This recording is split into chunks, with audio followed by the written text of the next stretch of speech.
Dahil tila ang problemang ito na binabato sa kanya ngayon ng dating Pangulong Rodrigo Duterte ay tila pang grade 5 din na problema. Halika, atin itong tingnan mga kaibigan, ang simpleng sagot ni Pangulong Bongbong Marcos na nagtapo sa kontrobersya ng blank check allegations ng dating Pangulong Rodrigo Duterte. May kumakalat na balita, mabigat, kontrobersyal at tila may patutunguhan na maaaring magdulot ng malawakang epekto sa bansa. Ang dating Pangulo kasi na si Rodrigo Duterte ay matapang na bumabati sa 2025 national budget. Ayon sa kanya, ito ay puno ng blank checks at kahina-hinalang entries. Isang tanong ang bumabagabag sa marami. Totoo ba ito? Kung gayon, paano ito pinirmahan ng kasalukuyang Pangulo? Ngunit bago tayo dumiretso sa sagot ni PBBM, unawain muna natin ang bigat ng aligasyon. Sa podcast na Basta Dabawenyo, sinabi ni Duterte na hindi raw wasto ang GAA dahil sa mga blanco na nakasaad dito. Dagdag pa niya, maaring humantong sa tax boycott ang sitwasyon kung hindi ito maayos. Nakapangingilabot ang kanyang babala. Kung sino man ang responsable, dapat ipaliwanag ito. Kung hindi, sabihin ko sa Pilipino, huwag na kayong magbayad ng buwis ninyo. Malinaw, mabigat ang kanyang mga salita.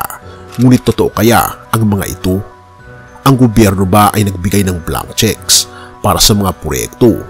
Nakahanda na si PBBM upang sagutin ito. At ito na ang paghihintay. Ano ang sagot ng Pangulo? Bilang tugon, si Pangulong Ferdinand Bongbong Marcos Jr. ay nagbigay ng direktang pahayag sa isang ambush interview sa Bonifacio Global City. Ngunit bago natin talakayin ang sagot niya, isiping mabuti sa bigat ng aligasyon ni Duterte. Paano kaya siya makakaresponde? Magpapaliwanag ba siya ng mahaba o dedepensahan niya ang administrasyon gamit ang masalimuot na datos? At ito ang simpleng sagot na hindi inaasahan ng marami. Narito ang sinabi ni Pangulong Bongbong Marcos. He's lying. He knows perfectly well that you cannot pass the GAA with blank items. Sa buong kasaysayan ng Pilipinas, hindi pinapayagan na magkaroon ng blanco sa anumang budget entry. It's a lie. Ika pa ni Pangulong Bongbong Marcos.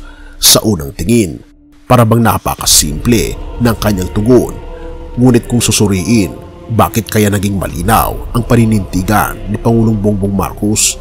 Dahil may hawak siyang isang napakasimpleng logic na parang ginawa para maintindihan kahit ng isang grade 5 na estudyante. Hindi maaaring pumasa ang isang batas na blanco. Oo mga kaibigan, hindi pwedeng blanco ang lahat ng mga ito. At ito ang hamon mismo ni Pangulong Bongbong Marcos. Hindi lamang tumigil si PBBM sa kanyang pahayag, hinamon pa niya ang taong bayan.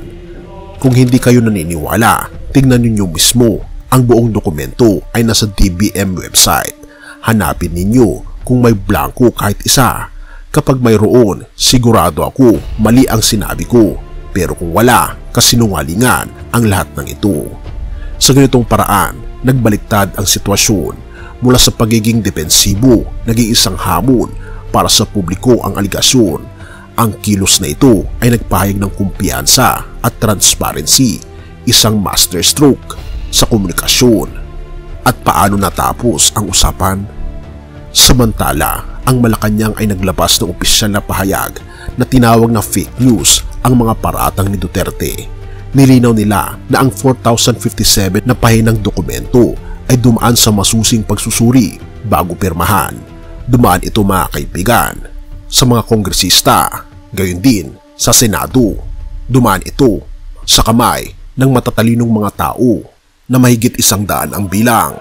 At ang tanong ngayon, kung dumaan ito sa Senado, hindi ba ito alam nila Bongo, Bato at Padilla na kaalyado ng dating Pangulong Rodrigo Duterte?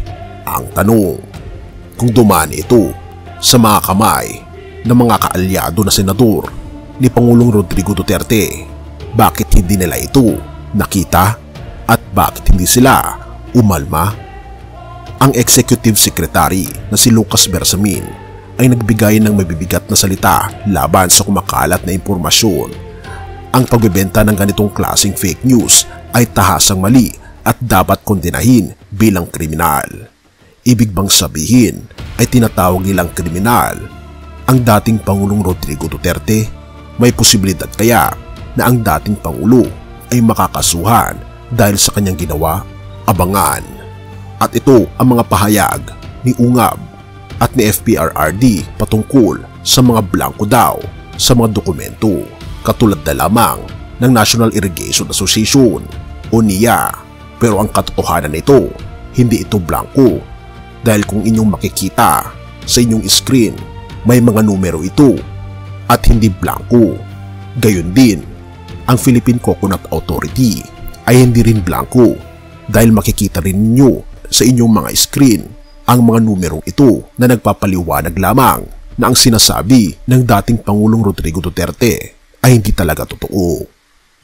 At ano ang aral dito?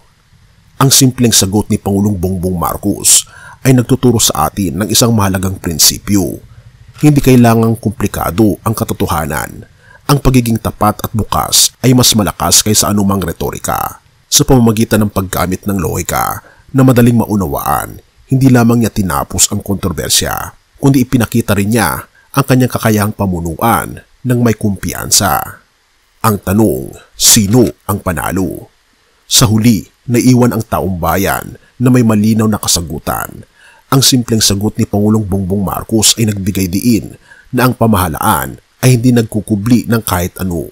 Ang issue ay tila isang malaking kontrobersya, ngunit sa isang saglit, ito'y naglaho dahil sa lakas ng katotohanan. Ngunit narito ang tanong para sa iyo, mahal na manunood at subscriber. Sa paningin mo, sino ang tunay na panalo sa usaping ito? Colossus 3 verse 9. Huwag kayong manlinlang sa isa't isa, yamang hinubad na ninyo ang dating pagkatao na kasama ang mga gawa nito. Ang katotohanan ay pundasyon ng isang matatag na lipunan.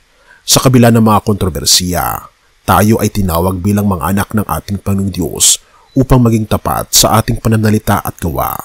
Ang pahayag ni Pangulong Marcos na hamunin ang taong bayan na suriin ang katotohanan ay nagpapakita ng kahalagahan ng pagiging bukas at transparent.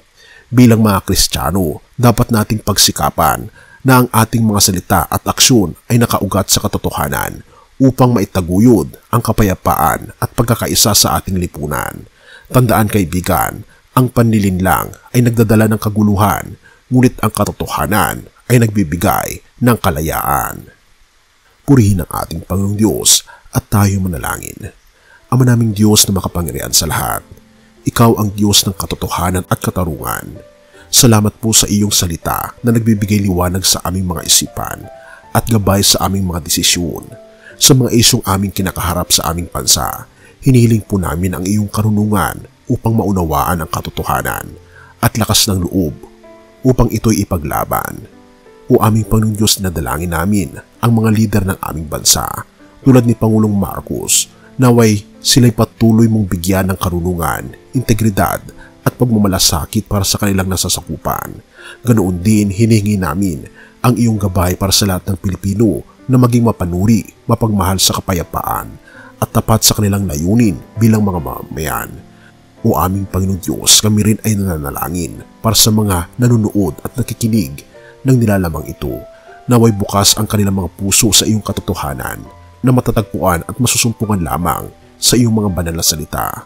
Tulungan kaming suriin ang bawat salita po ninyo at tulungan kami na mas makilala po namin ang aming tagapagligtas na walang iba kundi ang aming Panginoong Kristo upang lumakad kami ng mapayapa, puno ng pagmamahal sa aming puso at daladala ang katotohanan na aming ibabahagi rin sa aming kapwa. Naway ang diskusyon ukol sa mga issue patungkol sa artikel na ito ay magdudulot ng pagkakaisa at hindi pagkakahiwalay. Patuloy niyo po kaming hubugin upang maging ilaw at asin ng sanlibutan na nagpapahayag ng iyong kalwatian. O aming Panginoong Diyos, salamat po sa inyong pong patuloy na pag-aalaga sa amin at walang sawang pagmamahal. Sa iyong pangalan, aming Ama, itinataas namin ang lahat ng ito. sa pamamagitan ng aming tagapagligtas na walang iba kundi ang aming Panginoong Jesucristo na siya ring aming Panginoon. Salamat po sa pagdinig ng aming mga panalangin at patawarin po kami sa lahat ng aming pagkukulang at pagkakasala sapagat ito ang aming samot hiling sa matamis na pangalan ng aming Panginoon Jesus. Amen.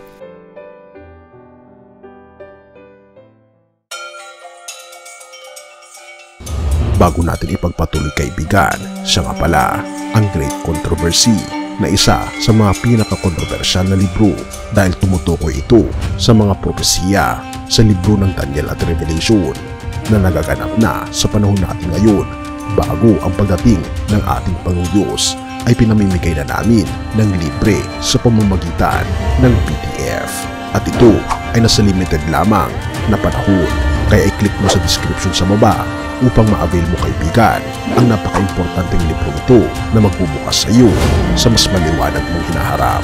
Purihin ang ating Panginoong Diyos at tayo magpatuloy.